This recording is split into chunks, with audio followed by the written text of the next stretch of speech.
Welcome to another edition of Broken Toast, and I'm your host, the Misfit's Messiah. I've been called upon by my higher power, Nipsey Russell, to dig through the bowels of YouTube looking for misfit gems. Those YouTubers whose videos does not get many views and whose channels does not get many hits. The weird, the odd, the strange, the offbeat, the outsider, the wonderful. And present them here on my show where they can be appreciated and maybe even loved. So look and see what me and Nipsey Russell have for you this week.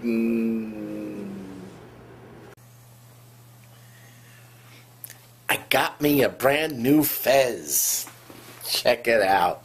Because the angry dummy said that the fez I had before was too small for my head. Almost sounds like a poem, doesn't it? Anyway, I got me a new one.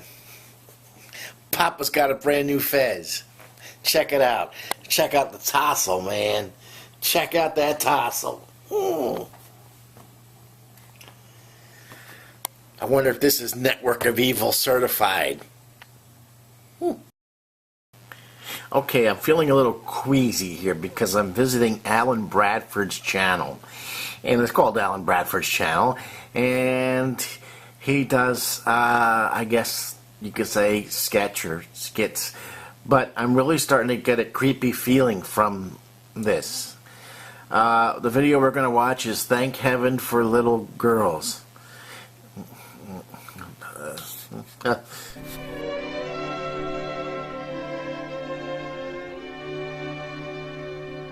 Each time I see a little girl of 5 or 6 or 7, I can't resist a joyous urge to smile and say thank heaven for little girls.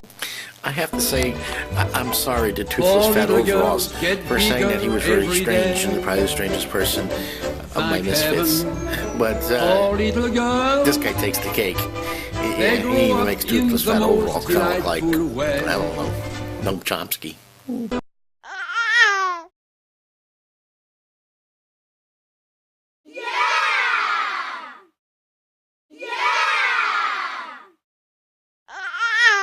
This handsome guy is named DB Cooper, and it's DB1 Coop's channel. He sings, doesn't vlog, he sings, and he's from Canada. You know what I say about Canadians, they're all misfits. He likes to sing in his messy apartment, and with the fish tank running in the background. And he does all kinds of cover songs, but the one in particular that I'm going to show is Smile, written originally by Charlie Chaplin.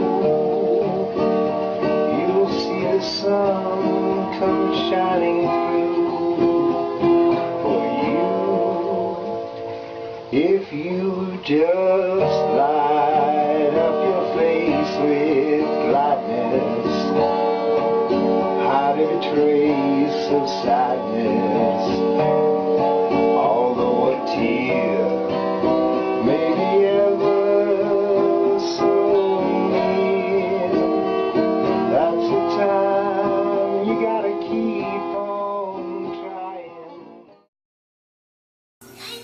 What's going on here? How come you kids aren't taking a nap? MC Russell's sleeping up there. What? I'll have to go investigate this. Oh, I gotta see what was scaring these damn kids. There can't be no Nipsey Russell in this room.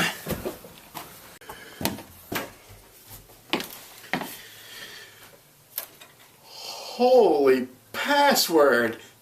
It really is Nipsey Russell. A woman's age is like a speedometer on a second-hand car. We know they've all been turned back. We just don't know how far. Oh, man. Must have been that Ouija board, the Match Game P.M. edition that I was playing with last night. What the? Jack Klugman? And he's not even dead. How can he be haunting my house? Oh, time to get my Ghostbuster machine out.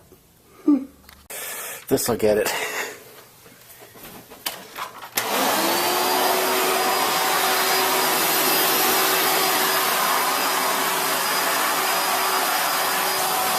I got him!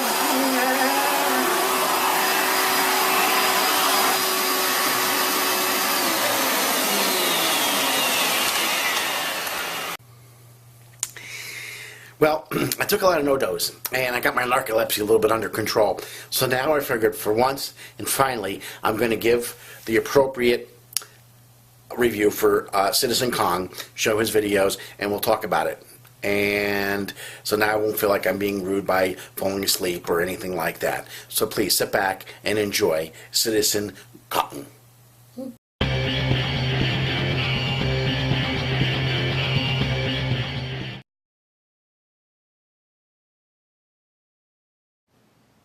Greetings, fellow citizens. This is Citizen Kong. Well, as some of you know, I've been having problems with my audio. It's Nipsey Russell. It's not syncing properly, and I've received complaints. So I've decided from now on... He's got a message for me. Please, just a moment. Sorry. Uh-huh. Okay. Another show besides this one? Oh, you want me to do a spin-off? Okay. So this is kind of like Different Strokes, when they would start out their show normally, and then they would go off into a spin-off, like, you know, maybe Mrs. Garrett when she went and joined that brothel with those girls, and then the rest of the show was about that, and then of course then they did the series as well as Different Strokes. Oh, all right, folks. Check out my new show.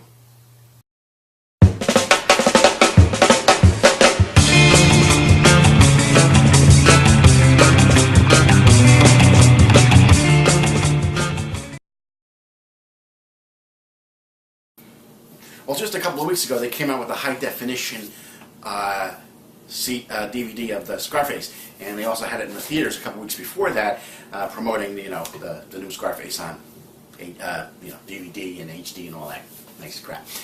But back in the mid '80s, they did a Scarface cartoon series. It wasn't just Police Academy and RoboCop, R-rated movies that became children's cartoons on Saturday morning. They also did Scarface, and they couldn't get Al Pacino to do the main character. Of course, he couldn't do the voice because he was too famous. So they got Paul Winchell instead. And it was kind of weird because you're kind of watching the Scarface character, and it's like the voice of Tigger. He's like, say hello to my little friend. It's just weird. And the Robert Loggia character, he scared kids, so they got rid of his face and they put the face of Commissioner Gordon from the Batman cartoons. And of course, because it was Hanna-Barbera, you had to have a talking dog.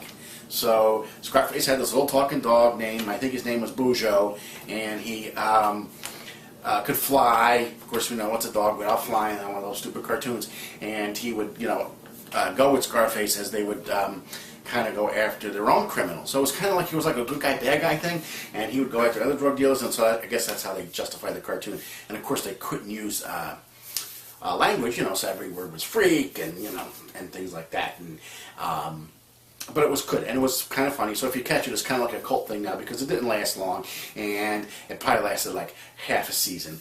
But it was kind of cool, especially when he started to go back in time and things like that with the dog, and this kind of got, weird. Hey, that's all there is. There isn't any more, and what there was is all gone. You've been watching Broken Toast with the Misfits Messiah. And hey, if you know of any good Misfits, please send them my way. I'll be happy to put them on the show. Maybe it'll even be you. Ciao.